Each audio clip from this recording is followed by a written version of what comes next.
নমস্কার। আজকের গল্প বৌমা ও শাশুড়ি মা রান্নার স্বাদের এক মিষ্টি সম্পর্কের গল্প। গল্পটি লিখেছেন যে আকাশ। তৃষা ছোটবেলা থেকেই রান্নার প্রতি একটা অন্যরকম টান অনুভব করত। মার সঙ্গে কখনো পিঠে বানানো, কখনো ছুটির দিনে মজার কোনো খাবার তৈরি করা, এসব তার কাছে ভীষণ আনন্দের ছিল। প্রতিদিনই তৃষার মা সকালে ঘুম থেকে উঠেই রান্নাঘরে ঢুকে পড়েন। তার হাতে তৈরি খাবারের ঘ্রাণে ঘর যেন ম ম করে ওঠে। একদিন তৃষা মার পাশে বসে খুব মনোযোগ দিয়ে দেখছে সবকিছু। পর্যবেক্ষণ করতে করতেই তৃষা কৌতূহল ভরা চোখে তাকিয়ে মাকে জিজ্ঞাসা করল, মা, তুমি মশলাগুলো আগে হালকা ভেজে নিলে কেন? মা হেসে উত্তর দিলেন, আরে, এগুলো ভেজে নিলে ভালো করে মশলার ঘ্রাণ বের হয় আর রান্নায় সুগন্ধটা দ্বিগুণ হয়ে যায়। মা কড়াইয়ে তরকারির জন্যে পেঁয়াজ মশলা দিয়ে ভাজতে লাগলেন। তৃষা দেখছে কিভাবে মায়ের হাতে প্রতিটি উপাদান একসঙ্গে মিশিয়ে এক মজাদার সুগন্ধি তৈরি করছে। মা খুব যত্নের সাথে ধাপে ধাপে প্রতিটি মশলা কেমন করে যোগ করছেন, কিভাবে হালকা নেড়ে খাবারটি এক নিখুঁত স্বাদ পাচ্ছে। তৃষা বলল, মা, তোমার হাতে রান্না এমন হয় কেন বলো তো? বাবার বন্ধুরা সবাই তো বলে মার মতো রান্না কেউ করতে পারে না। মা আলতো হেসে বললেন, রান্নায় শুধু হাত নয়, মনেরও যোগ দরকার। ভালোবাসা দিয়ে কিছু রান্না করলে সেটা শুধু খাবার থাকে না, ভালোবাসার একটা গল্প হয়। তুমি যদি মন দিয়ে রান্না করো তাহলে সবাই সেটার স্বাদে খুশি হবে। মায়ের কথাগুলো শুনে তৃষার মনে গভীর একটা আবেগের জন্ম নেয়। সে বুঝতে পারে রান্নার জন্য শুধু উপাদান নয়, দরকার ভালোবাসা আর যত্ন। তৃষা আগ্রহী হয়ে মাকে বলল, মা, আমিও তোমার মতো রান্না শিখতে চাই, তুমি কি আমাকে সব শেখাবে? মা মাথায় হাত বুলিয়ে বললেন, অবশ্যই শেখাবো। রান্না শুধু পেট ভরানোর জন্য নয়, মনটাকেও ভরায়। আমাদের এই রান্নাঘরেই তো আমাদের সুখ দুঃখ লুকিয়ে থাকে। এই রান্নার মাধ্যমেই আমি যেন তোমাদের খুশি রাখতে পারি।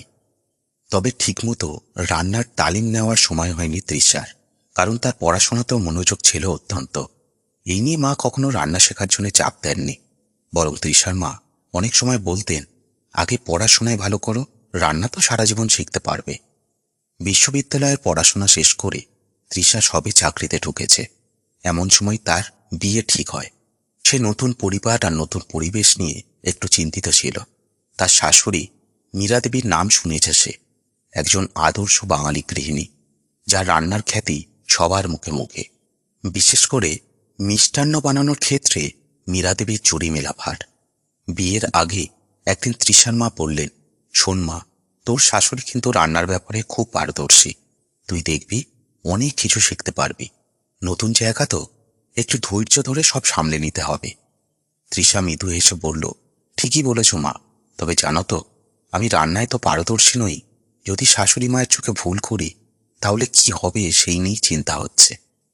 মা তার হাত ধরে বললেন, মীরা দেবী খুব ভালো মানুষ, তোকে সবটা বুঝিয়ে দেবেন। নতুন জায়গায় যা, সব ঠিক হবে। বিয়ের পর প্রথম দিনগুলোতে তৃষা একটু সংকোচে থাকত। নতুন জীবন শুরু করতে গিয়ে তৃষার মনে আনন্দ আর উত্তেজনার পাশাপাশি খানিকটা ভয়ও কাজ করে। বিয়ের প্রথম দিনেই শাশুড়ি মীরা দেবী তৃষার হাতে নিজের একটা সোনার চুড়ি পরিয়ে দিয়ে বললেন, এই চুড়িটা আমার মা আমাকে দিয়েছিলেন, এখন থেকে এটা তোমার। আমাদের পরিবারের ঐতিহ্য ধরে রাখতে হবে তোমাকে। তৃষা মৃদু হাসি দিয়ে বলল, আমি চেষ্টা করব মা।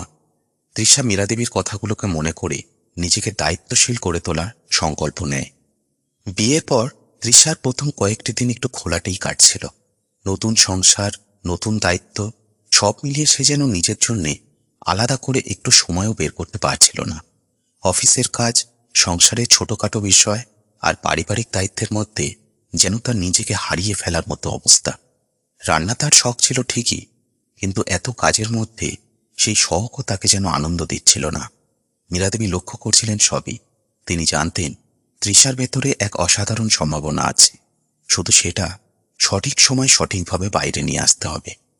কিছুদিন পর তৃষা রান্নাঘরে গিয়ে কিছু সাহায্য করতে চাইলে মীরাদেবী হাসি মুখে বললেন, এসো মা, আজ চাটা তুমি বানাও তো দেখি, তোমার হাতের স্বাদটা কেমন? তৃষা একটু হেসে বলল, জানি না মা, আমার বানানো চা কেমন হবে, তবে চেষ্টা করতে তো দোষ নেই।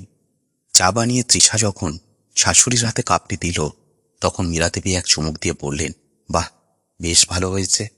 জানো, রান্নায় আসল মজাটা মন থেকে করতে হয়, আমি জানি তোমার মধ্যে সেটা আছে। মীরাদেবী তৃষার দিকে তাকিয়ে আরো কথা বললেন, প্রথম দিনের রান্না তোমাকে আমাদের প্রিয় তরকারি দিয়ে শুরু করতে হবে। একে আমরা নববধূর পরীক্ষা বলি। তৃষা মুচকি এসে বলল, তাহলে আমার তৈরি তরকারিটা আপনাদের ভালো লাগবে কিনা জানি না মা। মীরাদেবী উত্তরে শোনালেন, এই তরকারির ওপর নির্ভর করছে তুমি সংসারটাকে কিভাবে সামলাতে পারবে। তৃষা একটু কৌতূহলী হয়ে বলল, ব্যাপারটা ঠিক বুঝতে পারলাম না মা। মীরাদেবী সব কথা খুলে বললেন তৃষার কাছে। এই যে বললাম না, নববধূর পরীক্ষা। আমাদের বংশের নিয়ম হচ্ছে, বিয়ের পর এই বাড়ির বৌমা প্রথম যখন রান্না করবে তখন তাকে 5 মিশালি তরকারি বানাতে হবে। কেন জানো? কারণ পূর্বপুরুষেরা মনে করতেন, যার হাতে 5 মিশালি তরকারি তৈরি করার দক্ষতা আছে সে সংসারের বাকি 5 জনকে নিয়ে চলার দক্ষতাও রাখে। তৃষা একটু চিন্তায় পড়ল, বলল, মা, যদি তরকারিটা ঠিকমতো বানাতে না পারি তাহলে? মীরাদেবী তৃষাকে আশ্বস্ত করে বললেন, চিন্তার কিছু নেই, আমি আছি তোমার পাশে। মন থেকে রান্না করলে খারাপ হবে না। তবে একটা কথা মনে রেখো, রান্না শুধু হাতের কাজ নয়, মনেরও কাজ। আর এই রান্নাঘরটা আমাদের বাড়ির একটা গুরুত্বপূর্ণ জায়গা। আমাদের ঐতিহ্যের অনেক কিছু এখানে রয়ে গেছে। তৃষা মনে সাহস নিয়ে বলল, ঠিক বলেছেন মা। আমার মাও আমাকে শিখিয়েছেন রান্নায় ভালোবাসা আর মনের জোর মেশাতে। আমি এখানকার সব কিছু শিখতে চাই আপনার কাছ থেকে। সেদিন রান্নার কাজ শুরু করল তৃষা। শাশুড়ি মৃদু হাসি মুখে দেখছিলেন তৃষা কিভাবে খুব যত্ন নিয়ে রান্না করছে। পরিবারের সামনে যখন তৃষা খাবার পরিবেশন করল, সবার মুখে প্রশংসার বন্যা। তৃষা রান্নার গুণে সবাই মুগ্ধ। এরপর কয়েকদিন কেটে গেল। একদিন মীরাদেবী বললেন, তৃষা, আজ যদি তুমি আমার সাথে পায়েস বানাতে বসো তবে ভালোই হবে। আজ তোমার শ্বশুরমশাইয়ের জন্মদিন, একটু অন্যরকম কিছু হলে মন্দ হয় না। তৃষা খুশি হয়ে বলল, আমি খুবই উৎসাহিত মা, তবে আমি ভালোভাবে করতে পারবো তো? মীরাদেবী মিষ্টি হেসে বললেন, তোমার হাতটা একটু চালাও, আমি পাশেই আছি। পায়েস বানাতে বানাতে তৃষা শাশুড়ির কাছ থেকে জানতে চাইল, মা, তোমার এই মিষ্টি রেসিপিগুলো এত সুন্দর করে তৈরি করো কিভাবে? মীরাদেবী বললেন, শোনো মা, রান্না শুধু রেসিপির বিষয় নয়, এখানে ভালোবাসা দিতে হয়। যদি প্রতিটা পদে মন দিয়ে ভালোবাসা দাও তবে সবই সুন্দর হবে। তৃষা শাশুড়ির কথাগুলো মনে মনে গ্রহণ করে। রান্নার প্রতি তার আগ্রহ আরও বাড়তে থাকে। একদিন সে মীরাদেবীকে জিজ্ঞাসা করল, মা, এই মিষ্টি রেসিপিগুলো তুমি কিভাবে শিখলে? মীরাদেবী স্মৃতি হাতড়ে বললেন, আমার দিদিমা শেখাতেন। সারা পাড়ার মধ্যে তার বানানো পিঠে মিষ্টির সুনাম ছিল। আর জানো, আমি সেই সময়টাকে এখনো খুব মিস করি। তৃষা অবাক হয়ে বলল, তোমার এই অভিজ্ঞতাগুলো শুনতে ভীষণ ভালো লাগে।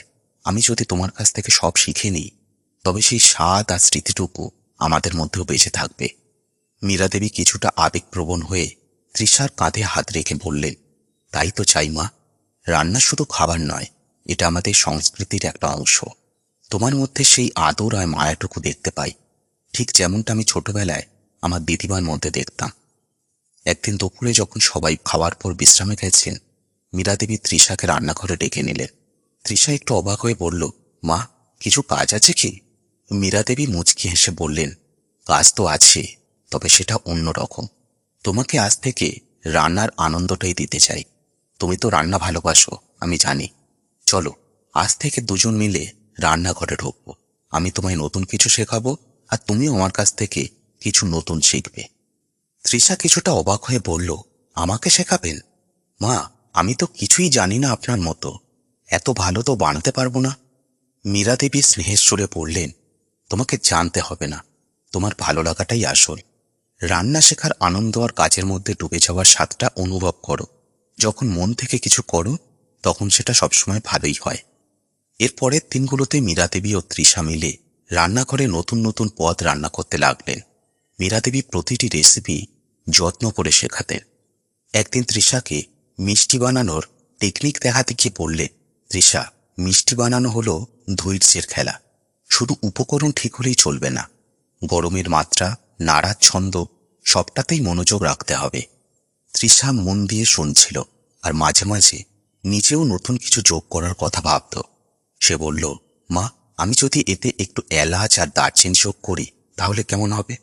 মীরাদেবী খুশি হয়ে বললেন, অবশ্যই।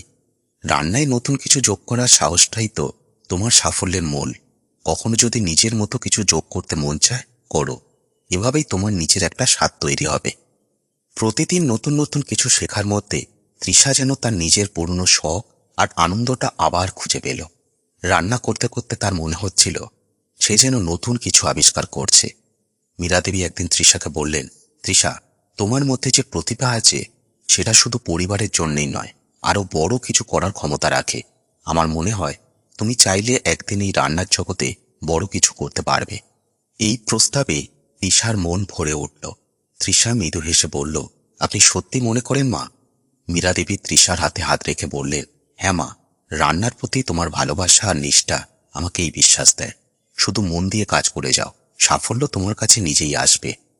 তৃষা বুঝতে পারল রান্না শুধু আর তার শখ নয়, বরং শাশুড়ি মায়ের ভালোবাসা ও সমর্থনের মাধ্যমে তার জীবনে একটা বড় লক্ষ্য হয়ে উঠেছে। রান্নাঘরে শাশুড়ি আর বৌমার একসঙ্গে কাজ করার সেই মুহূর্তগুলো যেন দুই প্রজন্মের মিলনের এক নতুন অধ্যায় শুরু করল। মীরা দেবী আন্তরিকতার সাথে তৃষাকে তার দীর্ঘদিনের সঞ্চিত রেসিপিগুলো শেখাতে শুরু করলেন। কিছু অমূল্য মিষ্টি আর পিঠে রেসিপি যেগুলি এখনকার দিনে প্রায় হারিয়ে গেছে। একদিন মীরা দেবী যখন পুরনো দিনের নারকেলের ক্ষীর পিঠা বানাচ্ছিলেন, তৃষা অবাক হয়ে তাকিয়ে বলল, মা, এই পিঠে তো আমি কখনো খাইনি। এত সুন্দর একটা পদ আমাদের মধ্যে কেউ বানায় না কেন? মীরা দেবী হাসি মুখে বললেন, এই রেসিপিগুলো সময়ের সঙ্গে সঙ্গে হারিয়ে যেতে বসেছে, কারণ এগুলো বানাতে সময় ও ধৈর্য লাগে। কিন্তু এখন যে কেউ একবার চেষ্টা করলেই মজে যাবে। আজ আমি তোমার হাতে এক একটা রেসিপি তুলে দিচ্ছি, যেন তুমি এগুলো সংরক্ষণ করো এবং পরের প্রজন্মের কাছে পৌঁছে দাও। তৃষা ধীরে ধীরে শাশুড়ির প্রতিটি ধাপ মন দিয়ে দেখতে লাগল। হাতের চালের গুঁড়ো মেশানো, খেজুর গুড় দিয়ে মিষ্টির ভেতর ভিন্ন স্বাদ আনা, সবকিছুতেই নতুনত্ব খুঁজে পায় সে। কিছুদিন পর তৃষার হাতেও মীরা দেবীর শেখানো রেসিপিগুলো এমনভাবে গেঁথে গেল যে তার মনেও নতুন নতুন ভাবনা আসতে শুরু করল। একদিন তৃষা মীরা দেবীকে বলল, মা, যদি আমি মিষ্টির ভেতরে একটু পেস্তা আর কেশরের ফ্লেভার যোগ করি কেমন হবে? মীরা দেবী খুশি হয়ে বললেন, তুমি বেশ ভালোই আইডিয়া দিচ্ছ। রান্নার ক্ষেত্রেই তো এই চেষ্টাগুলো করতে হয়, নইলে নতুন কিছু আবিষ্কার করা সম্ভব হয় না। তবে মনে রেখো, পুরনো স্বাদগুলো যেন হারিয়ে না যায়। তৃষা শাশুড়ির কথাগুলো মনে রেখে নিজের কিছু টুইস্ট যুক্ত করল। কখনো নারকেলের চিপস দিয়ে সাজালো, কখনো বা খেজুরের গুড় দিয়ে নতুন ধরনের মিষ্টি বানালো। ফলাফল এতটাই অসাধারণ হলো যে পরিবারের সবাই নতুন নতুন রেসিপিগুলো প্রশংসায় ভরিয়ে দিল। একদিন সন্ধ্যায় মীরা দেবী যখন তার পছন্দের রসগোল্লা বানাচ্ছিলেন, তৃষা তাকে বলল, মা, এই রসগোল্লাতে যদি নতুন কিছু যোগ করা হয়, যেমন সামান্য মধু বা এলাচের একটু স্বাদ, তবে কেমন হবে? মীরা দেবী এক মুহূর্ত ভাবলেন, তারপর বললেন, এটা তো দারুণ ভাবনা। রান্নায় একটু ভিন্নতা সবসময় ভালো। তুমি যদি এই নতুন রেসিপিগুলো নিয়ে আরো একটু গবেষণা করো, তাহলে নিজের একটা বিশেষ রান্নার ধারা গড়ে তুলতে পারবে। এই কথাগুলো তৃষার মনে নতুন সাহস ও আত্মবিশ্বাস যোগায়। রান্নার প্রতি তার ভালোবাসা এবং শাশুড়ি মায়ের সহযোগিতায় সে নতুনত্ব আর পুরনো ঐতিহ্যের মিশেলে এক অসাধারণ সংমিশ্রণ তৈরি করতে থাকে। এই প্রজন্মের রান্নার ধারা এক নতুন অধ্যায় হয়ে গেল মীরা দেবী আর তৃষার হাত ধরে। তৃষার রান্নার দক্ষতা ক্রমেই বৃদ্ধি পাচ্ছিল। তার প্রতিটি পদে শাশুড়ি মীরা দেবীর শেখানো আদ্যিকালের ঐতিহ্য আর তার নিজস্ব নতুনত্বের মিশ্রণ থাকত। এর ফলে খাবারগুলো যেমন সুস্বাদু হতো, তেমনি দৃষ্টিনন্দনও। একদিন সে শাশুড়ির প্রিয় রেসিপি অনুযায়ী তৈরি করা মিষ্টি আর পায়েসের ছবি তুলে সোশ্যাল মিডিয়ায় পোস্ট করল। সঙ্গে লিখল, আমার শাশুড়ি মায়ের শেখানো পুরনো রেসিপির সাথে আমার নতুন সংযোজন, এই পদগুলো আমার কাছে বিশেষ। সেই ছবি আর লেখা সোশ্যাল মিডিয়ায় রীতিমতো সাড়া ফেলে দিল। অনেকেই মিষ্টি রেসিপি জানতে চাইল, অনেকেই বলল এমন খাবার খাওয়ার জন্য মুখিয়ে আছে। রাতারাতি সেই পোস্টটি ভাইরাল হয়ে গেল। কয়েকদিনের মধ্যেই অসংখ্য মানুষ তার পোস্টে মন্তব্য করতে শুরু করল এবং অনেকেই জানতে চাইল এই খাবারগুলো তারা কিভাবে অর্ডার করতে পারে। এক সন্ধ্যায় চা খেতে খেতে তৃষা মীরা দেবীকে বলল, মা, আমার পোস্টে এত মানুষ প্রশংসা করেছে যেন বিশ্বাসই হচ্ছে না। অনেকেই তো বলছে কবে থেকে আমার হাতের এই খাবার তারা কিনতে পারবে। মীরা দেবী মৃদু হাসলেন এবং স্নেহ ভরে তৃষার মাথায় হাত বুলিয়ে বললেন, তৃষা, তুমি তো পড়াশোনাও করেছ, ব্যবসা শুরু করতে তোমার তো কোনো অসুবিধা হওয়ার কথা নয়। তুমি যদি সত্যি চাও তাহলে নিজের একটা রান্নার ব্যবসা শুরু করতে পারো। তৃষা প্রথমে একটু দ্বিধাগ্রস্ত হয়ে পড়ল, মা, ব্যবসা কি এত সহজ? রান্না করা আর ব্যবসা করা তো এক নয়, আমি কি পারবো? মীরা দেবী তৃষার চোখে দৃঢ়তার আভাস দেখলেন। তিনি বললেন, মা, রান্নায় যেমন সময় আর ধৈর্য লাগে ঠিক তেমনই ব্যবসাতেও লাগে। তবে তোমার মধ্যে রান্নার প্রতি যে নিষ্ঠা আর ভালোবাসা আছে, সেই ভালোবাসা দিয়েই তুমি ব্যবসাটাও করতে পারবে। শুধু শুরুটা করতে সাহস করো। এই কথাগুলো তৃষার মনে দারুণ আত্মবিশ্বাস জোগালো। সে কিছুক্ষণ ভেবে বলল, তাহলে মা, আমরা একসাথে শুরু করব, আপনার শেখানো রেসিপি আর আমার আইডিয়া দিয়ে একটা নতুন কিছু। মীরা দেবী খুশি হয়ে পড়লেন, অবশ্যই, আমি সব সময় তোমার পাশে আছি। আমরা দুজনে মিলে কিছু পথ ঠিক করব, আর তোমার বাবাকে দিয়ে সাহায্যও নেব, আর তোমার পোস্ট থেকেই শুরু করবে তোমার ব্যবসার প্রথম পদক্ষেপ। মীরা দেবীর পরামর্শে তৃষা সেই চ্যালেঞ্জটা নিয়েই ফেলল। প্রথমে বাড়ির ছোট রান্নাঘর থেকেই সে নিজের রান্নার ব্যবসা শুরু করল। তৃষা ধীরে ধীরে নিজের মিষ্টান্ন এবং পরিবারের কয়েকটি ঐতিহ্যবাহী রেসিপি নিয়ে অনলাইনে বিক্রি শুরু করে। শাশুড়ির পরামর্শে প্রথমেই খাবারের সুন্দর প্যাকেজিং করে, যাতে দেখতে আকর্ষণীয় হয়। প্রথম অর্ডারগুলো ছিল বন্ধুদের জন্য, যারা তৃষার সোশ্যাল মিডিয়া পোস্ট দেখে আগ্রহী হয়ে উঠেছিল। প্রতিটি ডেলিভারির সাথে সে একটা ছোট চিঠি দিয়ে তাদের ধন্যবাদ জানায়। কিছুদিন পরেই তৃষা লক্ষ্য করে তার খাবারের জন্য নতুন নতুন গ্রাহক আসতে শুরু করছে। খাবার নিয়ে প্রথম অর্ডার সফলভাবে শেষ করায় তৃষার আত্মবিশ্বাস বেড়ে গেল। আর মীরা দেবী সেই মুহূর্তে তৃষাকে বললেন, দেখলে মা, সাহস করে শুরু করতে হয়। আজ একটা অর্ডার পেয়েছ, কাল দুটো পাবে, এর পরের দিন হয়তো 10টা। মীরা দেবী তৃষাকে বিভিন্ন নিয়মকানুন, ক্রেতার সাথে কিভাবে কথা বলা উচিত, এসব ধাপে ধাপে শিখিয়ে দিলেন। দিনের পর দিন তৃষার বানানো মিষ্টি, পিঠে আর বিশেষ রান্নার পদগুলির খ্যাতি ছড়িয়ে পড়তে লাগল। পরিবার বন্ধুবান্ধবের মাধ্যমে তার খ্যাতি আরও বাড়তে লাগল। বিভিন্ন উৎসব, বিয়েবাড়ি, এমনকি অফিস পার্টিতেও তৃষার খাবারের অর্ডার আসতে শুরু করল। মাঝে মাঝে এত বেশি অর্ডার হয়ে যেত যে তৃষা নিজেই অবাক হয়ে যেত। কিন্তু মীরা দেবী সব সময় পাশে থেকে তাকে সাহায্য করতেন এবং প্রতিটি পদ নিখুঁতভাবে তৈরি করাতে তৃষাকে উৎসাহ দিতেন। একদিন এক বড় অর্ডার নিয়ে ব্যস্ততার মধ্যে মীরা দেবী তৃষাকে বললেন, মা, এত বড় বড় অর্ডার একা সামলাতে গেলে একটা বড় রান্নাঘর তোমার দরকার। তোমার নিচের একটা দোকান থাকলে কেমন হয়? তৃষা প্রথমে একটু দ্বিধায় ছিল, তবে মীরা দেবীর আশীর্বাদ আর অনুপ্রেরণায় সাহস নিয়ে নিজের দোকান খোলার সিদ্ধান্ত নিল। শাশুড়িমা পাশে দাঁড়িয়ে তৃষার প্রতিটি পদক্ষেপে তাকে সাহায্য করলে। অবশেষে তৃষা একটি বড় রান্নাঘর আর দোকান চালু করল, যেখানে তার সমস্ত প্রিয় রেসিপি, মীরা দেবীর শেখানো ঐতিহ্যবাহী পদ আর তার নিজস্ব সৃষ্টিগুলি সবার জন্য উন্মুক্ত হল। দোকান চালু হওয়ার কিছুদিনের মধ্যেই তৃষার ব্যবসার জনপ্রিয়তা পেতে শুরু করল। তার দোকানের সামনে প্রতিদিন ভিড় জমতে লাগলো, আর মীরা দেবী গর্বের সঙ্গে দেখলেন কিভাবে তার শেখানো রেসিপিগুলো তৃষার হাত ধরে নতুন রূপে সবার মন জয় করছে। তৃষা বুঝতে পারল, মায়ের প্রেরণা আর নিজের স্বপ্নকে একসাথে নিয়ে পথ চললেই সাফল্য অর্জন সম্ভব। আজ তৃষার সেই ব্যবসা আর কেবল এলাকার মধ্যেই সীমাবদ্ধ নেই। তার দোকানের বিশেষ মিষ্টি আর খাবার এখন দেশের বিভিন্ন প্রান্তে রপ্তানি হয়। বিভিন্ন রাজ্য থেকে তার খাবারের অর্ডার আসে এবং অনেক রেস্তোরাঁ তার দোকানের নামকরা মিষ্টিগুলি নিজেদের মেনুতে যোগ করেছে। তৃষার ব্যবসা যেন একটি বিশাল সাফল্যে পরিণত হয়েছে। মীরা দেবী গর্ব ভরে তৃষার এই সাফল্যের দিকে তাকান। তার নিজের হাতে শেখানো রেসিপিগুলো আজ এত দূর পৌঁছে গেছে যা তিনি স্বপ্নেও কল্পনা করেননি।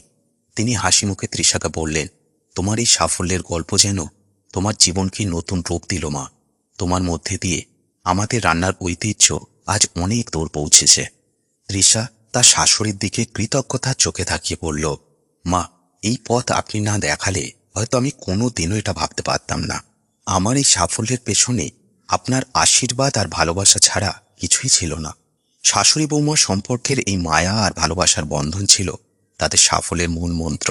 এই সম্পর্কের ভেতরে শুধু রান্নার ঐতিহ্যই নয়, বরং এক অমূল্য বন্ধুত্ব আর সম্মানও নিহিত রয়েছে, যা তাদের জীবন ও রান্নার যাত্রাকে অনন্য এক মাত্রা দিয়েছে।